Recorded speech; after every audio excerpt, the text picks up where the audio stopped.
Today we look at the story of Socrates, the legendary Brazilian footballer, who was as much of a legend on the field as he was of the field. From amazing football fans with his silky skills and powerful shots, to revolutionizing his football club so that all players and staff had an equal vote in decisions at the club, to being a champion of democracy as well as practicing as medical practitioner, Socrates did it all. Socrates Brasileiro Sampaio de Souza Vieira de Oliveira was born in Pará and grew up in Ribeirão Preto, in the northeast of São Paulo state. His name comes from his father's interest in Plato's philosophical theses, added to a dose of intellectuality and patriotism. He also learned from his father what dictatorship meant by watching him burn much of the family's book collection during the repressive heyday of the military regime. The thin boy with long legs referred to his hometown as the maternal uterus. Despite his prominence as a Botafogo SB player, he insisted on combining his career on the pitch with a medical degree. He didn't even consider leaving Ribeirão until Corinthians' proposal changed of the course of his life. His younger brother Rai would also later play for PSG. The club gave Socrates permission to concentrate on his studies.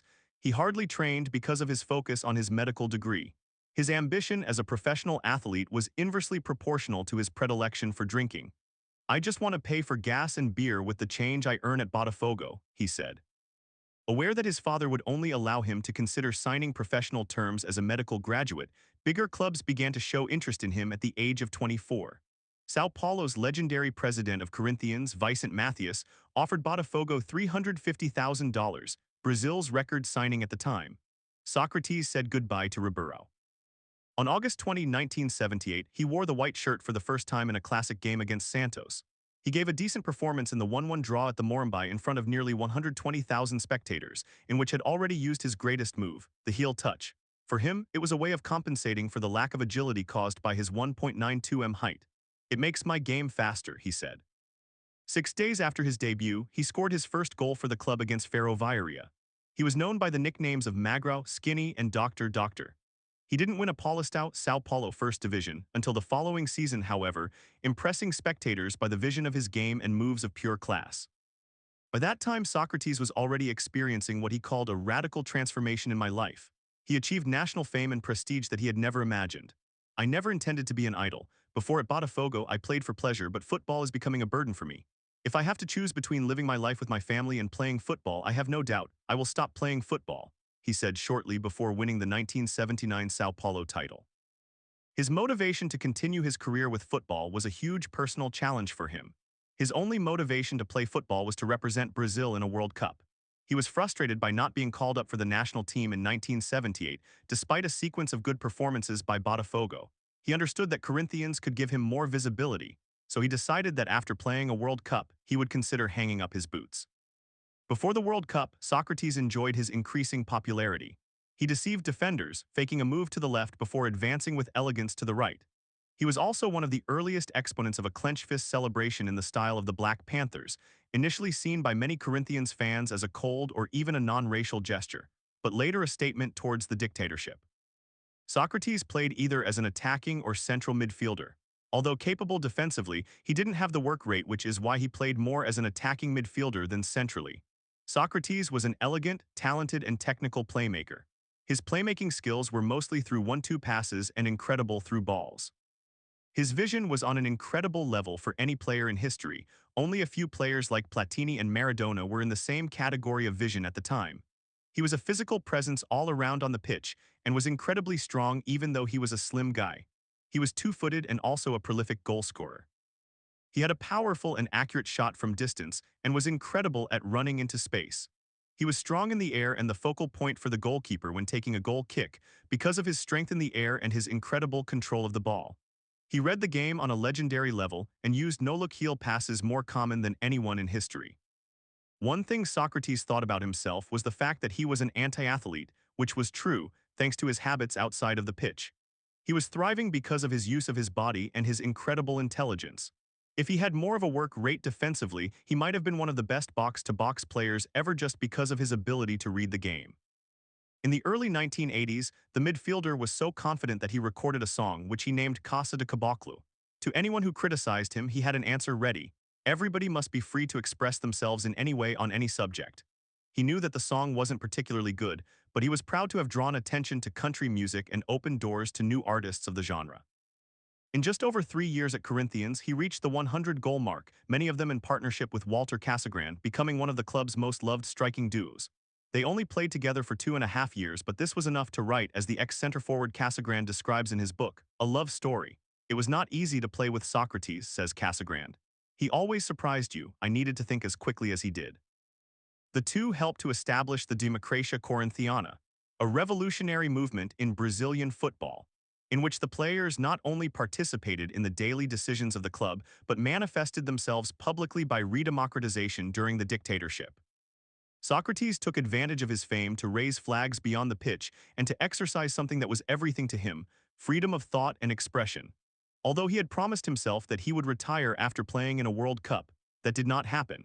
He returned when he realized that he had become the spokesman for a cause greater than Corinthians' thirst for titles and victories. I discovered that in playing football, I can be the middleman of the aspirations and anguishes of thousands of people who identify with me, who see me as a warrior in their struggle. He realized he was more than a football player for the people in Brazil, and was now the spokesman for the redemocratization of Brazil. This was something Pelé failed to accomplish because he found peace with the dictatorship. This was not the case for Socrates. He was fighting the fight for the people that had the same mindset as him in Brazil. He played in the 1982 World Cup, and this was considered by many the greatest national team at the time. He played alongside players like Falcao and Zico. He was one of the stars of Brazil's famous national team. In the World Cup, he scored 2 goals against the USSR and Italy, 2 strong teams, but that was not enough for Brazil to be crowned champions. The team disappointed, and a vastly inferior team in Italy won the competition. This would be the biggest disappointment for him too, and it would be on his mind for the rest of his life. He also had an excellent campaign at the 1983 Copa America, where the Brazilian team was runner-up. Socrates was campaigning for a vote in the 1982 São Paulo governor elections. Socrates was thus aware of the weight of his figure and also of his contradictions. I'm a radical until I change my mind. In the winter of 1983, a general strike involving nearly 2 million workers stopped working in protest against the military regime. Socrates was outraged with the players' union, who chose not to take a position during the stoppage. This led to his move to Italy. He believed that the players' union should look more at society. Improvements in the country can benefit the whole of society, including football, he preached.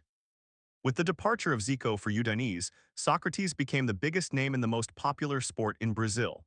His games began being watched by teams from abroad. He refused a big money offer from AS Roma, saying that if he left Corinthians for the money he would be betraying his own values.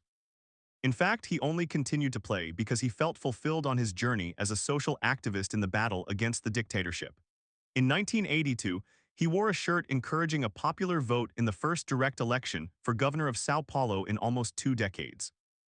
In 1983, he and his Corinthians teammates entered the field with an emblematic banner for the game of the second state championship on the tricolor flag. Win or lose, but always with democracy. The following year, he posed for Placar magazine dressed as Dom Pedro I, promising that if the constitutional amendment Dante de Oliveira were approved, he would remain in Brazil. The proposition was eventually overturned, and the star's stay became a goodbye. In 1984 arrived a 30-year-old Socrates at Fiorentina, becoming one of the greatest disappointments suffered by Fiorentina in its history. When Socrates was announced, their fans dreamed the classic summer dream of triumphs and the Scudetto. He was rated as a top 5 player in the world at the time, which gave rise to the hype. What the fans couldn't know was that Socrates didn't have the slightest desire to play seriously. Even the first words as a Fiorentina player when he arrived at Fiumicino Airport was, "I don't want to be a football champion so much as a democratic man, on the contrary, a democratic Brazilian." It's no coincidence that at the end of his Italian experience he would say, "From what I saw, the most suitable company for me would have been Cremonese. It's not a joke, it's sympathy for an environment." Not exactly the height of ambition, in short. Socrates ends up playing 25 games and scored 6 goals over the one season at Fiorentina. It wasn't great, but nor was it a disaster, just a disappointment. He even played for Flamengo and Santos before returning to his roots for the final act in Botafogo de Ribeirão Preto. His last official game was on November 12, 1989, against São José. He never wore the Corinthians shirt again, for whom he scored 172 goals in 298 games and won 3 São Paulo titles. He retired from football at the age of 35, a relatively lengthy career due to his ability to read the game and his intellect. Betting on his ability to read human relationships, he attempted to be a coach but was unsuccessful. In his concentration, he drank more than everyone, said his players. He died in December 2011 at the age of 57, on the same day that Corinthians became five-time Brazilian champions, a victim of liver complications resulting from alcoholism. He swore that he would not abandon his ideals, much less the cause of the underprivileged. When I was a player, my legs amplified my voice. If people don't have the power to say things, I'll say it for them. 3 days after Socrates' farewell, the Brazilians were finally able to have a presidential election. This was more than he had ever expected. He lost football, but he won democracy. If you like such stories and want more, please like and share the video and give your suggestions in the comments.